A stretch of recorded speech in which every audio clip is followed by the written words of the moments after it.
Alright, it's time to talk about my Nikon Z7. Go ahead and set my phone down over here. Okay, so going from G9, Panasonic G9 to the XE3, which I'm recording this with, the Fuji XE3, and then moving from the A7R3 Sony to the Nikon Z7.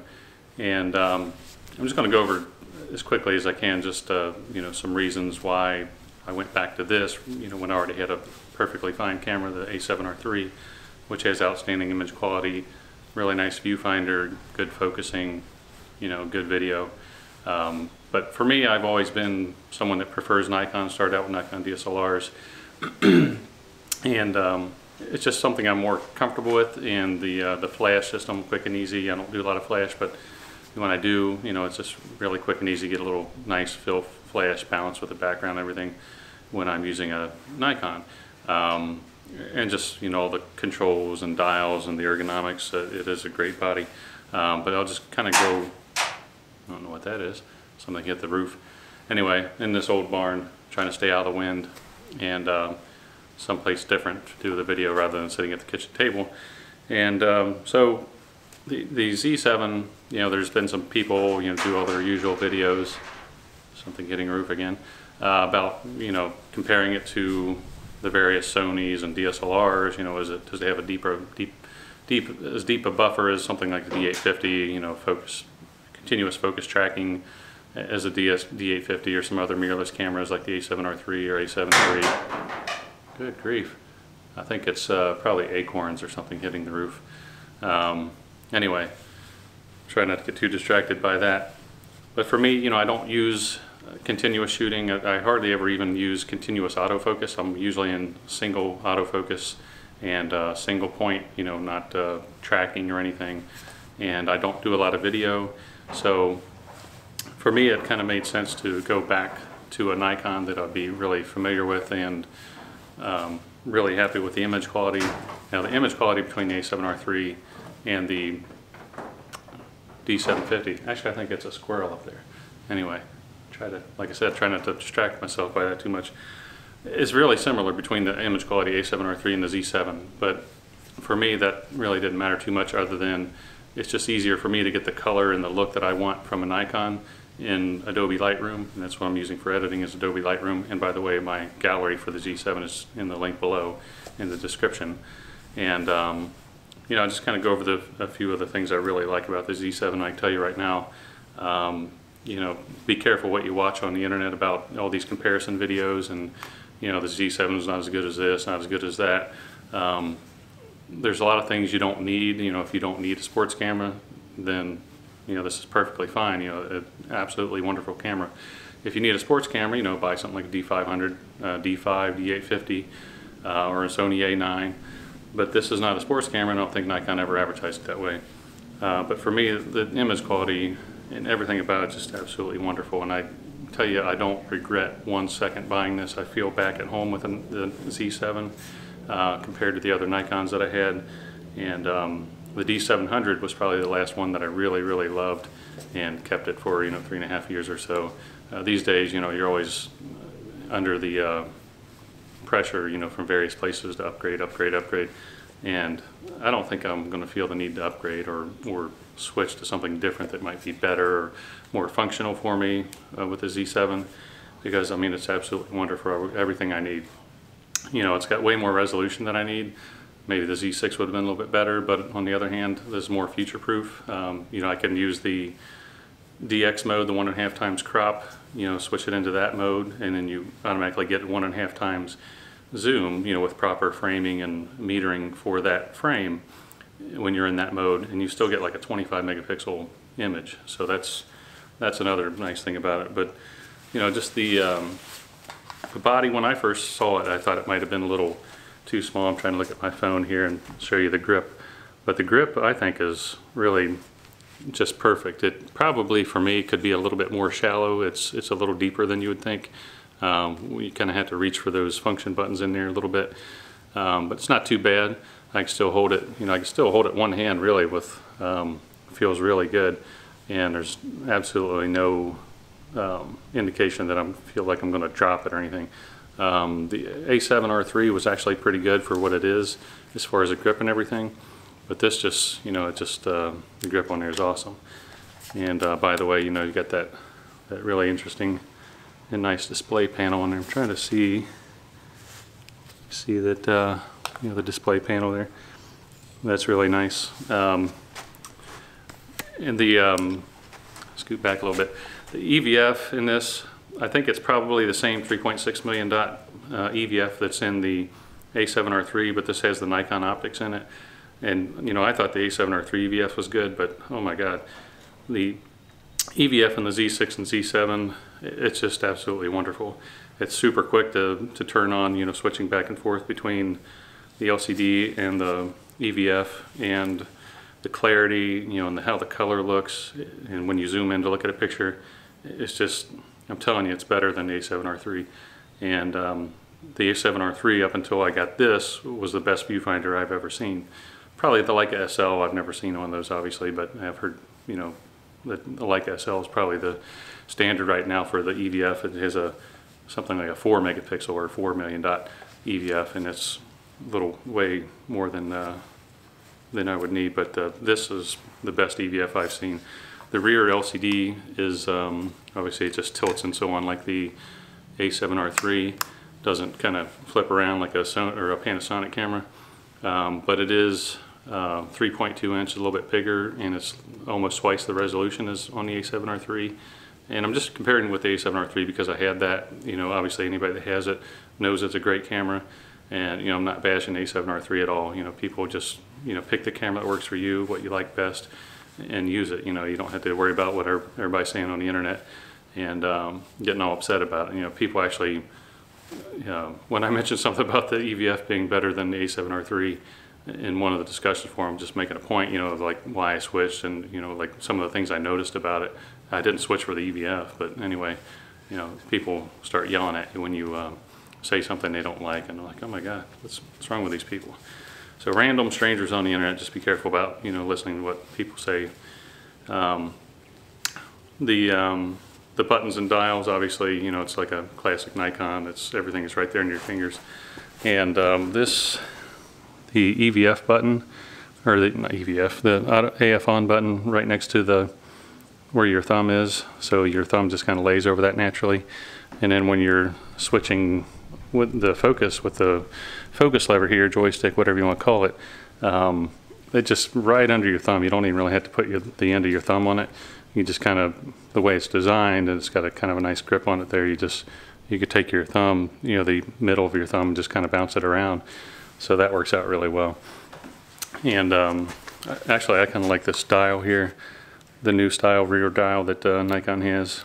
It's kind of like the one on the G9 actually. I like that a lot better. It's just right there near your thumb. You can just roll it around. So I've got that set for the exposure compensation, and the front is aperture. So when I'm in aperture priority. Image quality, you know, it's just absolutely wonderful. Like I said, you know, the color, you know, the dynamic range, you know, it's going to be similar as far as image quality overall to something like the A7R3. But like I said, you know, there is a difference between the look and feel of a Sony image compared to a Nikon, even when you're using raw files and using the camera profiles that Adobe builds into Lightroom. It's just, for me, much easier to get what I want out of it. And by the way, I use a preset. I just create a basic preset, take a kind of a general image, raw image, import it into Lightroom, and then I switched to set the camera profile, the camera matching profile to neutral. I think the standard and landscape, vivid, all that kind of stuff is way too contrasty for me. So I start with a neutral, you know, get nice colors out of that, and then if you need to, you can boost the contrast and saturation, clarity, all that kind of stuff. So that's kind of what I do in Lightroom, just to start out with, and then, you know, it takes a minute or two to adjust it how I want. This lens, the 24-70 S lens, the f4, it's a really sharp lens. I really love it. It's small, compact. This whole assembly here, you know, this whole unit, the camera and the lens together, is really not very heavy at all. It's probably, you know, about as heavy as a Panasonic G9 or GH5 with the 12-100 lens on it. You know, that f4, really nice Olympus lens. something in that weight range. It's probably a little lighter or heavier than something like a G9 with a Panasonic 12-60, and compared to the A7R3 with a 24-105 Sony, it's probably pretty close, maybe about the same weight. I haven't really weighed it, but it feels really good with this Peak Design slide strap. So this is the Slide Lite. This one's not as thick as the Slide, but I think it just obviously looks really good. And I tend to like to sling it around my body lately, so you know, just using it like this, and you know, then you've got plenty of leeway to pull it up and start taking pictures. And you know, I'm not one of those handheld guys. First of all, I like to have my hands free, and when I'm not using the camera, and second, you know, you paid a lot of money for the camera. I don't want it to, you know, accidentally get dropped or bumped out of my hand or something like that, or bumped into something. But I think I'll just stop there, and you can look at the pictures in my gallery. But I can just tell you again, you know, I finally, after all these cameras I've looked at and used for a while, you know, I'm not thrilled with the fact that I bounced around so much after I left the D700 as far as trying to find a camera, but that I truly liked and wanted to hold on for a long time. But after the D700, you know, the mirrorless cameras started coming along, you know, the Nikon V1, which had the really small 1-inch sensor, but it was fun to use, and that's kind of like, oh, I really like these, you know, mirrorless cameras. So I had an OMD EM5, you know, from Olympus, and then the EM1, and yeah, I really liked that style of camera, but obviously Nikon didn't really have anything like that in a full frame sensor or even APS-C. But now they do, and you know, I'm telling you, I couldn't be happier with it. I don't regret 1 second buying it, and I just honestly feel at home and at peace again with it, with my camera, because this is, for me, it's just a hobby, and you know, it's sort of a passion, you know, and I like to just go out and see what I can find. And obviously when I'm on vacation or seeing something interesting like Yellowstone, Yosemite National Parks, and you know, Grand Canyon, things like that, you know, you want to have something, get some really nice, really nice pictures. And you know, I'm just really happy with this, and it's finally, I feel like I just have something that I don't have to, you know, be concerned about at all with, you know, like I wish that was a little bit better, wish that was a little bit better, this feature or that, you know, lagginess drives me crazy. Like the menus on the Sony were kind of laggy, and just something like changing the aperture on it was, you know, kind of like change the aperture, you spin the dial, and it kind of take a second for it to catch up with you. It just drives me nuts, but it doesn't do that on the Z7. Actually, before I stop, the menus, I'm trying to see, so the menus, you know, like they said, they're fully touch enabled, so that's nice. I've got a little dirt on my, I've got a little screen protector on here. I don't know if you can see, there's almost like a little bubble in there, but anyway, so these menus, you can just kind of give it a flick and it goes one page, it doesn't go past that page. But you know, look, you see how responsive it is. It's just really nice, and a lot of little things like that. But you know, I'm just, like I said, I'm really happy. I got the FTZ adapter with it, FTZ, so the Z mount to F mount lens, so you can use the Nikon lenses. What I plan on doing, and people might gasp, you know, when I say it, but I really want to get the Nikon 28-300 again. I really like that lens. I mean, that's almost $1,000 lens, and it's a really good quality lens. And it's probably going to be a little bit big on this camera, but I'm sure there's going to be a lot of people using much bigger lenses than I would be. But that would be a really good all-around vacation lens. And like I said, I've used that lens in the past, and I was really happy with it. And for me, that's, I think, a really good quality lens that I could use for vacation. And I probably still would take the 24-70. But when I'm on vacation, you know, I don't want to be fooling around with lenses all the time and switching back and forth and getting the sensor dirty when I'm doing that, you know, and maybe missing a shot when I'm trying to switch around with lenses. I just don't want to be bothered with it. So I'll put the 28-300 on. I wish it was a 24 to maybe a 240 like the Sony has, because that's a great all-around lens. You know, it's wide enough. You know, 240 be plenty zoom. You know, and that would just be a really great option. I wish they did something like that. But for me, the 28-300 Nikon, I've tried the Tamron 28-300 also, didn't really like it as much. I think the Nikon pair really well with this as far as a vacation lens, travel lens, and it's be a lot of fun. So that's it for me in the Nikon Z7, and You know, like I said, just be careful what you watch on the internet and what you read. If you spend more than a few minutes on the forums and so on, you're going to find a lot of people, you know, being a Debbie Downer about it, and, you know, complaining that it's not as can't buffer and so on and track as much as well as a D5 or D850. I mean, it just gets a little ridiculous. But for what it is, you know, a really high quality stills camera, and it makes really good videos, you know, quick and easy videos for somebody like me. I think it's absolutely wonderful. It'd be nice if the price was a little couple $100 lower, maybe $2,800 or so would probably be, for me, what I think would be more appropriate or better price. But again, it's really similar to the price that the A7R III was when it came out brand new. So it's comparably priced, I think, for the competition. And like anything, it'll get cheaper as the time goes on. All right, well, thanks for watching.